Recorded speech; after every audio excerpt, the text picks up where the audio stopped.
Hey guys, welcome back to Office 365 Concepts. Today we are going to learn how to manage teams as an administrator. We will learn how to create new teams in Teams Admin Center, how to export Teams information, how to manage Teams settings, how to create organization-wide team, and much more. So let's get started.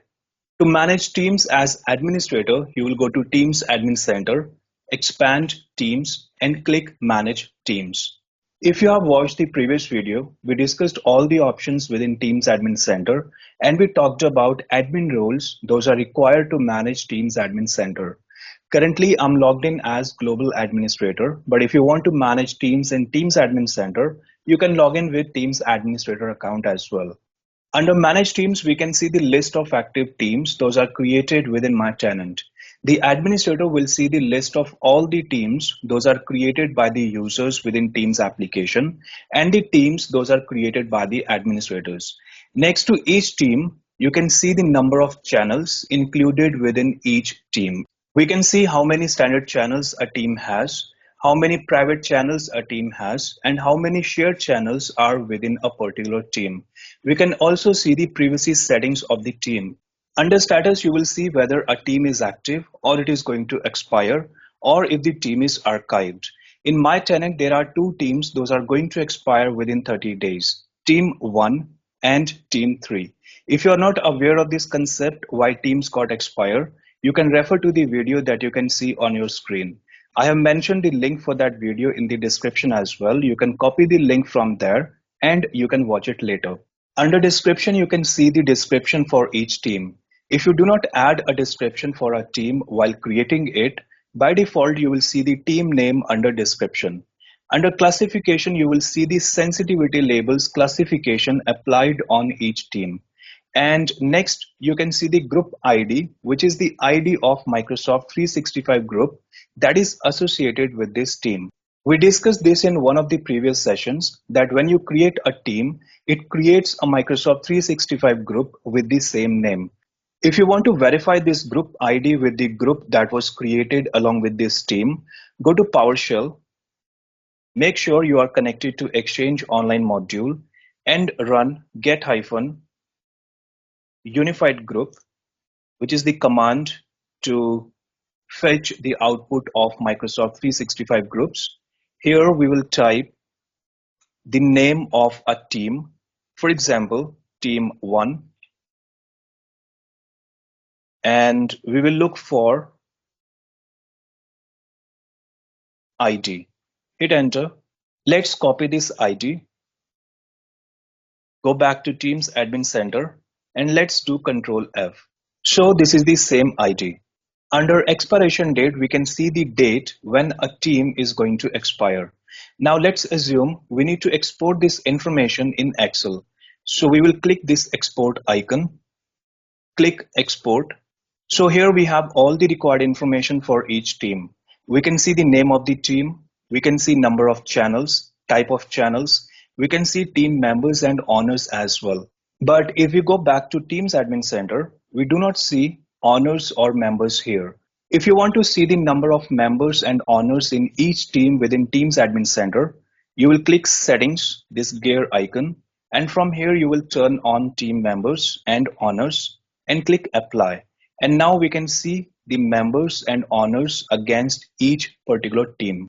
As we discussed earlier, in this page you can see the active teams, the teams those are archived, or the teams those are going to expire.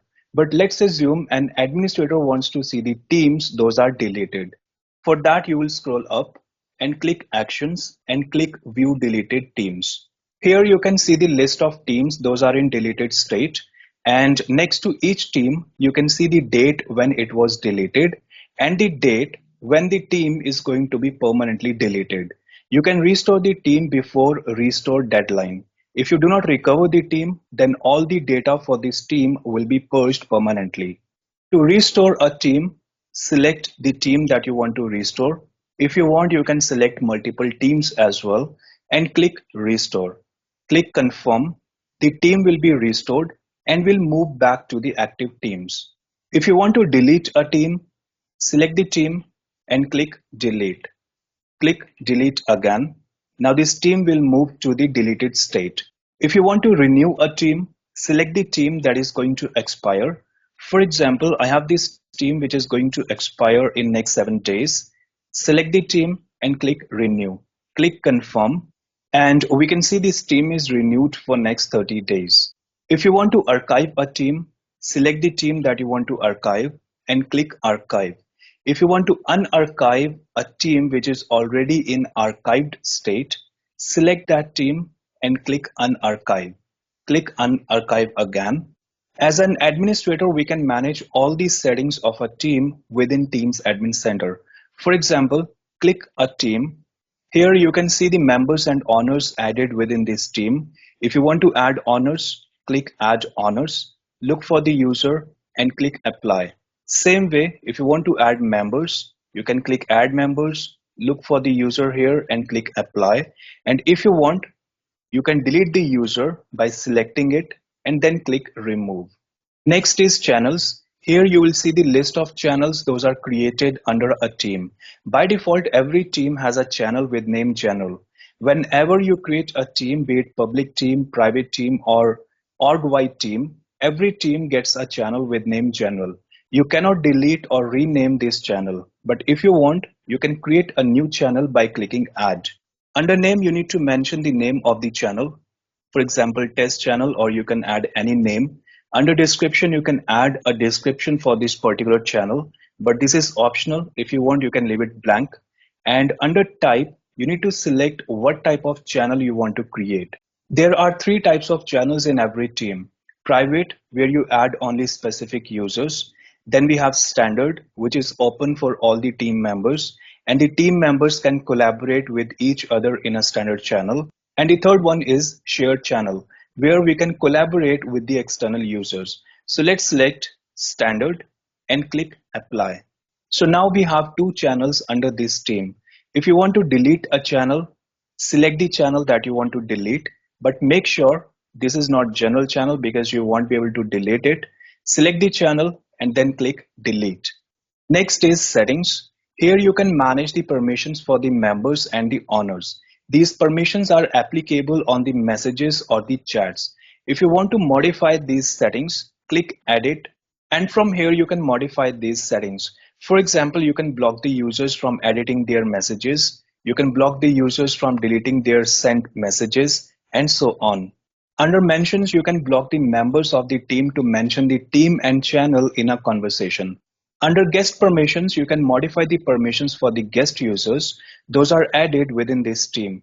For example, you can allow the guest users to add and edit channels, or you can allow the guest users to delete the channels. And under fun settings, you can modify the settings to allow or block the users of this team to use stickers, memes, custom memes, or GIFs.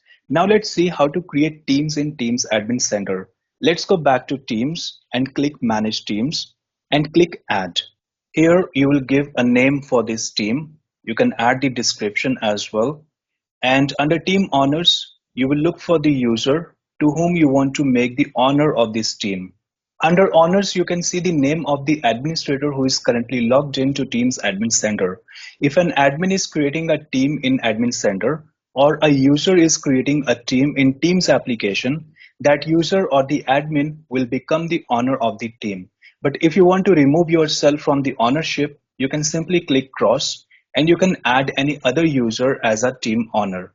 For example, like this, you can add multiple team owners.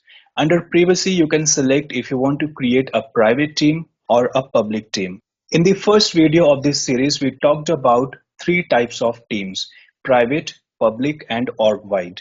The users can create only private team or public team. They cannot create an org-wide team or organization-wide team. An administrator can also create private team or public team from Teams Admin Center. So the question arises how an administrator can create organization-wide team. We will discuss this in few minutes. Let's assume we want to create a public team. Select public and click apply. Once the team is created, open it, and here we can add more owners if you want to add, and we can add members as well. Let's add one or two members here. and click apply. Under channels, you can create or delete a channel, and under settings, you can manage the settings and permissions for this particular team. Now let's talk about the org-wide team. Org-wide team or organization-wide team includes all the users of your tenant as a member. That means when you create a org-wide team, all of the active users of your tenant are added automatically in that team as members. And if you create a new user in your tenant, that user will also become part of org-wide team. And when an administrator creates an org-wide team, all the global administrators and teams administrators of that tenant are added as owner of that team. But if a user account sign-in is disabled, or if an account is a guest account, room mailbox, or equipment mailbox, or Teams resource accounts, these recipient types are not added within org-wide team. To create an org-wide team, an administrator will go to Teams application, go to Teams section, click plus, click create team, and under team type and sensitivity, click private, and here we can see org-wide team. Select org-wide and give it a name. For example, org-wide 3. I already have a couple of org-wide teams. We can add description and click create. Now, when you create an org-wide team and if you go to manage team, we do not see the members under this team because it takes time to add users within the team. For my tenant, it took around 10 minutes to reflect the users under members. However, I have another team, which is org-wide team. And if I go to manage team, we can see all the users of my tenant here. And if we go back to Teams Admin Center, go to manage teams, and let's refresh this page. And here we can see the org-wide team that we just created. And from here, you can manage this team. That's all for today. I hope you found this video informative and helpful. Please give it a thumbs up, subscribe to our channel, and if you have questions or suggestions, feel free to write them in the comments below. Thanks for watching. I'll see you in the next video.